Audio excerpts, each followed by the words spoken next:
A group, Igbo Reawakening Forum, IRF, has distanced itself from the endorsement of the presidential candidate of the People's Democratic Party, PDP, Alhaji Atiku Abubakar, by the Ohaneze Ndigbo. The body said the decision by the Igbo Apex organization on the choice of Atiku was not only unwise and ill-advised, but miscalculated.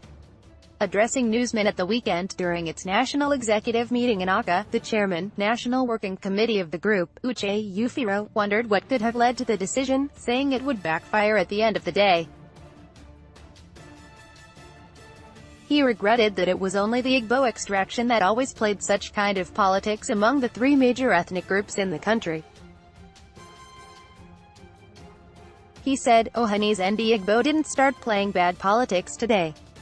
They started at ages. We won't follow them on this. If they were to be smart enough, they would have known that supporting PDP will be an exercise in futility. Southwest as a region has got so many juicy positions.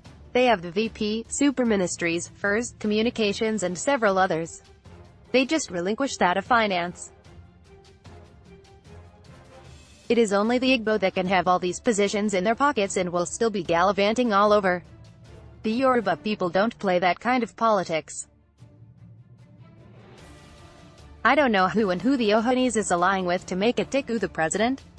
For us as a body, we have chosen to face the reality of the time.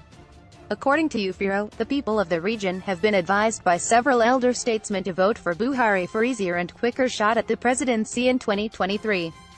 He explained that the decision to support Buhari in the February poll was informed by his identification with the Igbo evidenced in the numerous projects dotted across the region. Look at all he has been doing for us in the past 3 years, the Enugu and Itsho PH Expressway, the second Niger Bridge, Zixmiaselum, name them. Igbos are better off voting for Buhari.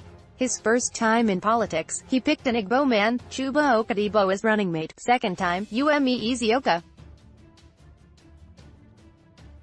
So when people say Buhari doesn't like the Igbo, I don't know where they are coming from, Ufiro queried.